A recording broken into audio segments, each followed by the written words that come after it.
सालू, क्या तुमने केक तैयार कर दिए हैं? हाँ मम्मी, पूरा सेट होने के लिए रखा है मैंने इन्हें। अरे बेटा, एक केक बनाना था, ये क्या तुमने दो दो केक बना लिए हैं? हमें तो बिल्कुल पसंद नहीं है ये एनिवर्सरी मनाना। पर माँ, आपकी शादी को पूरे 50 साल हो गए हैं, इसलिए मैं और भैया चाहते हैं कि आपकी एनिवर्सरी धूमधाम से मनाई जाए। चलो, अब जैसा तुम्हें ठीक लगे, तुम भी मुँह हाथ धुलकर तैयार हो जाओ, क्योंकि मेहमान बस आते ही होंगे। मुझे क्या तैयार होना माँ। अरे बेटा, तुम्हारी शादी की चर्चा चल रही है इधर उधर, इसलिए हम चाहते हैं तुम अच्छे से तैयार होकर रहो। ठीक है माँ। सालू दीदी, अगर आपका काम हो गया होगा तो किचन छोड़ दो, मुझे एक कप चाय बनाना है अपने लिए। अरे बहू, क्यों हमारी बेटी पर नाराज होते हो? कितने दिन की है हमारी बेटी। माँ, आप चलिए बाहर, मेहमान आने लगे होंगे।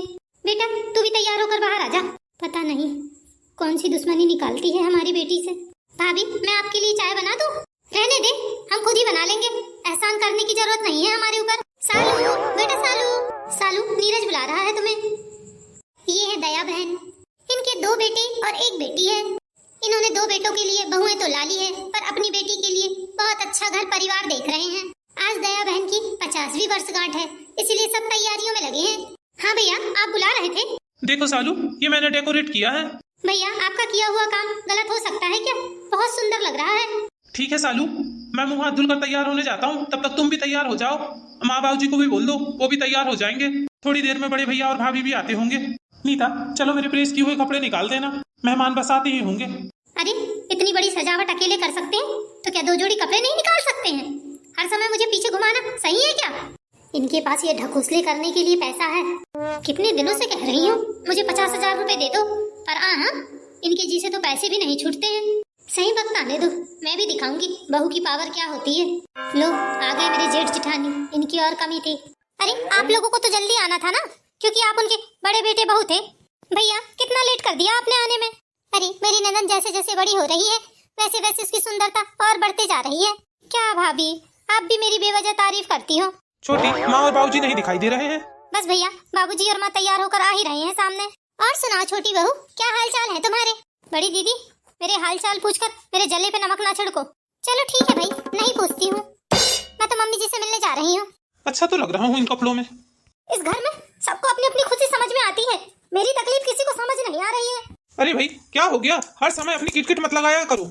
खुशी का मौका रहे, गम का मौका रहे, बस अपनी मुर्गी की एक ही टांग लगाती हो। मुझे पैसे चाहिए, पैसे चाहिए। सानू, तुम्हें समझ में आना चाहिए, 4 महीने पहले मेरी शादी हुई है, फिर अब सालू की शादी होने की तैयारी चल रही है।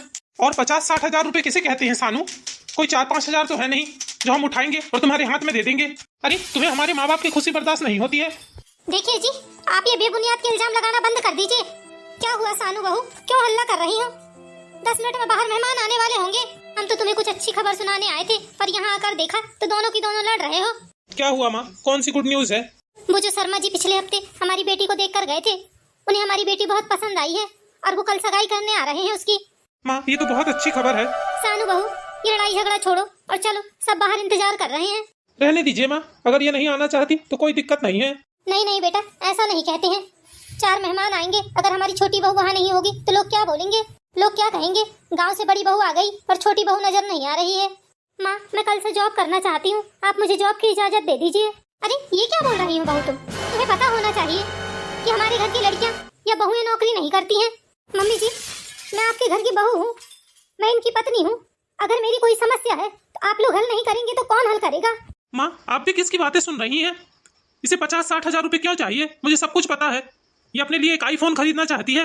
देखो बहू, ये बाहियात के खर्चे करने के लिए हमारे पास पैसे नहीं है। तुम्हें पता होना चाहिए हमारी बेटी की शादी पक्की हो गई है, अब हमें उसके लिए जेवर गहने सारी गृहस्थी का सामान खरीदना पड़ेगा।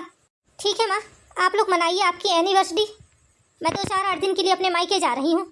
अरे रहने दीजिए माँ, पड़े रहने दीजिए इसको कमरे में, पड़े रहो इस कमरे में अकेली। मैं इनकी खुशियों में शामिल हो जाऊं, पर ये मेरे गम में शामिल नहीं होना चाहते। मुझे क्या तकलीफ है, इन्होंने एक भी बार मुझसे पूछने की कोशिश नहीं की। मेरे माता पिता अकेले रहते हैं उस घर में, कैसे अपना जीवन यापन कर रहे हैं वो मैं ही जानती हूँ। कम से कम मैं अपने माता पिता के पास थी, छोटी मोटी नौकरी करके उनकी सहायता करती थी। हे ईश्वर, मुझे बेटी की जगह बेटा क्यों नहीं बनाया तूने, ताकि मैं अपने माता पिता की वहीं रहकर सेवा करती। बस कैसे भी करके रात कट जाए इस घर में, और मैं कल सुबह होते ही अपने माता पिता के पास चली जाऊंगी। और इस तरह सानू अपने माता पिता के पास चली जाती है। उसे गए पूरे 2 महीने हो गए। देखिए समधन जी, 2-3 दिन में ही हमारी बेटी की शादी है। अगर हमारी छोटी बहू इस घर में नहीं रहेगी तो लोग तरह तरह की बातें बनाएंगे। देखिए समधन जी, मैं उसमें कुछ नहीं कर सकती हूँ। जो भी फैसला है मेरी बेटी का है। अरे जब आप अपनी बेटी को लाखों रुपए का दहेज दे रहे हैं तो क्या मेरी बेटी को 50-60 हजार रुपए नहीं दे सकते हैं? देखिए समधन जी, अभी परिस्थितियाँ थोड़ी विपरीत हैं। आप तो समझ सकती हैं, 2 बेटों की शादी के बाद एक बेटी की शादी कर रहे हैं और बेटी की शादी अच्छे घराने में हो रही है तो हम लोग किसी चीज की कमी नहीं छोड़ना चाहते। बस एक बार ये शादी ब्याह निपट जाए, उसके बाद मैं खुद बहू के हाथ में पैसे दे दूंगी। पर आप प्लीज उसे समझाइए कि वो अपने ससुराल वापस आ जाए। क्या बताएं समधन जी, हमने तो सब यही देख कर दिया था कि आपके बेटे की नौकरी है, पर बताओ तो आपका बेटा मेरी बेटी की ख्वाहिशें पूरी नहीं कर सकता है। रखती हूँ फोन, अभी बाद में बात करूंगी आपसे। क्या हुआ माँ? बड़ी बहू, हम किस किस को जवाब देंगे और क्या कहेंगे कि हमारी छोटी बहू घर छोड़कर क्यों चली गई? अरे उसे पूरे 2 महीने हो गए हमारे घर से गए। ना हमारा बेटा लाने के लिए कहता है और ना ही बहू आने के लिए तैयार है। पर मम्मी जी, देवरानी जी को इतने पैसे क्यों चाहिए? वो तो हमें भी नहीं पता बड़ी बहू, उसे किस लिए पैसे चाहिए। पूछने पर कोई जवाब नहीं देती है। बस एक दिन इसी बात को लेकर दोनों पति पत्नी में बहस हो गई और छोटी बहू घर छोड़कर चली गई। अब तुम ही बताओ सीमा बहू, हम क्या करें? अरे हम पैसे दे भी दें तो इतनी बड़ी शादी खड़ी है हमारी बेटी की। अरे देवर जी, लाइए आपका बैग दे दीजिए। क्या हुआ माँ, आप फिर उन्हीं बातों को लेकर बैठ गई? बेटा, 4 दिन बाद तुम्हारी बहन की शादी है। जात बिरादरी वालों को मैं क्या जवाब दूंगी?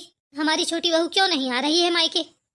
क्यों खून जला रही है माँ उसके बारे में सोच सोच कर? देखिए माँ, जिसे निभाना रहता है वो हर परिस्थिति में निभा लेता है। भाभी, मेरे लिए 1 कप चाय बना देना। ठीक है देवर जी। भाभी, टिफिन में खाना जैसा कि वैसा ही है, मैंने कुछ भी नहीं खाया है, आप निकाल लीजिएगा बाहर। अरे ये हमसे कितना भी झूठ बोल ले, पर हमें इसका चेहरा पढ़ना आता है। माँ है इसकी, हम कुछ भी हो जाए हम पूरी कोशिश करेंगे कि शादी के पहले हमारी बहू हमारे घर में आ जाए। ठीक है मम्मी जी, मैं किचन में जाती हूँ, देवर जी के लिए चाय भी बना देती हूँ। अरे हमने गरीब घर की बेटी इसीलिए ही मांगा था कि गरीबी से पली बेटी हर परिस्थिति में रह सकती है, पर उसे तो इतना घमंड है अपने रंग रूप का कि हमारे बेटे को ही छोड़ दिया। अरे हमारा बेटा हीरा सा है, उसमें कोई कमी नहीं है। क्या हुआ भाग्यवान, तुम्हारी समधी जी से बात हुई क्या? हाँ जी, हमारी समधन जी से बात हुई थी, पर समधन जी ने साफ साफ इनकार कर दिया। वो अपनी बेटी को नहीं भेजना चाहती हैं। सारा फैसला उन्होंने अपनी बेटी पर ही डाल दिया है। और आपको तो पता ही है जी, जब से हमारी छोटी बहू अपने मायके गई है तब से ना ही वो हमसे बात करती है, ना ही हम लोगों का फोन उठाती है। दया, कभी कभी हमें ऐसा लगता है कि हमारे किए हुए फैसले हमारे बच्चों के लिए तकलीफ बन गए हैं। पिताजी, आप चाय पियेंगे? नहीं बेटा, अब तो कुछ खाने पीने का दिल नहीं करता है। घर की सुख शांति जैसे भंग ही हो गई है। 4 दिन में इस घर में बेटी की सहनाई गूंजेगी, पर ऐसा नहीं लग रहा है कि इस घर में कोई खुशी होगी। पिताजी, माँ बाप बच्चों के लिए कभी गलत नहीं करते हैं, वो तो किस्मत का दोष रहता है। बहू जाओ, तुम हमारे बेटे को चाय देकर आ जाओ। वो ना ही नाश्ता करके गया था और ना ही अपना लंच किया है उसने। क्यों ना जी, मैं और आप बहू के मायके चलते हैं, उसे एक बार समझाएंगे बुझाएंगे तो वो आने को तैयार हो जाए शायद। अगर बहू ने आने से साफ साफ मना कर दिया तो आप एक काम करना जी, मेरे माथे का मांग टीका है, उसे निकाल कर बेच देंगे हम और बहू को 50-60 हजार रुपए जो जरूरत लग रही है वो दे देंगे। ठीक है दया, ऐसा ही करेंगे। हमारी बेटी की घर गृहस्थी बसी रहे। देवर जी, मैं आपके लिए चाय लेकर आई हूँ। भैया, मैं तो कहती हूँ एक बार माँ बाबूजी के साथ आप भी ससुराल जाइए, हो सकता है आपके वहाँ जाने से देवरानी जी वापस आ जाए साथ में आपके। ठीक है भाभी, मैं कोशिश करके देखूंगा। और इस तरह दया बहन अपनी रूठी हुई बहू को मनाने के लिए चली गई। जरा देखिए ना जी, दरवाजे पर कौन आया है। आ रहा हूँ भाई, क्यों बैल बजाए जा रहे हैं? समधी जी आप आइए आइए, अंदर बैठिए। मम्मी जी, आप लोगों ने अपने आने की कोई खबर नहीं दी। समधी जी, हम अपनी बहू को लेने आए हैं, क्योंकि घर का एक सदस्य भी नहीं रहता है तो घर सूना सूना लगता है। पिताजी, साफ साफ क्यों नहीं कहते हो कि शादी में मेहमान आएंगे, मुझे पूछेंगे तो आप किस किस को जवाब दोगे? बस इसीलिए मुझे लिवाने आए हैं। बहू, तुम्हें पैसे ही चाहिए ना? मैं अपना मांग टीका बेच देती हूँ और तुम्हें जितना भी पैसा चाहिए तुम ले लेना। सालू, मैंने कितने बार तुम्हें समझाया बेटा कि तुम अपने ससुराल वापस चली जाओ। नहीं पिताजी, मैंने सोचा था मैं पढ़ लिख कर आपका सहारा बनूंगी, आपके बुढ़ापे की लाठी बनूंगी, पर एक दिन नौकरी वाला लड़का देखकर आप लोगों ने मेरी शादी कर दी। बेटी, हमने कोई गलत तो नहीं किया है। नहीं पिताजी, आपने कुछ गलत नहीं किया है। तो फिर बहू, जब तुम्हारे माता पिता ने तुम्हारे साथ गलत नहीं किया तो तुम अपना ससुराल छोड़कर अपने मायके में क्यों बैठी हो? पिताजी, आपको याद है आपके बेटे ने भरे मंडप में मेरे पिताजी से कहा कि मुझे इलेक्ट्रिक बाइक चाहिए।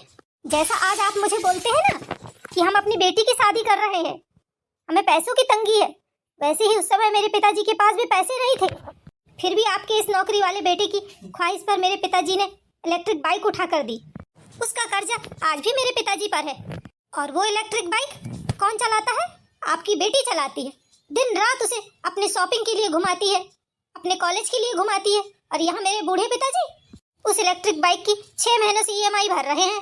बस इसीलिए ही मैं चाह रही थी कि मुझे 50-60 हजार रुपए चाहिए, जिससे मैं इलेक्ट्रिक बाइक का पूरा पेमेंट कर दूं, क्योंकि मेरे माता पिता का गुजारा सिर्फ उनकी पेंशन पर ही होता है। सालू, मैं तुम्हारा गुनहगार हूँ, मुझे माफ कर दो। मुझे नहीं पता था परिस्थितियाँ इतनी विपरीत हैं। सालू, मैं वादा करता हूँ मैं 2 महीने की पेमेंट में पिताजी की गाड़ी की EMI भर दूंगा। और अब तुम्हारे माता पिताजी मेरी जिम्मेदारी है, उनका खर्चा भी मैं उठाऊंगा।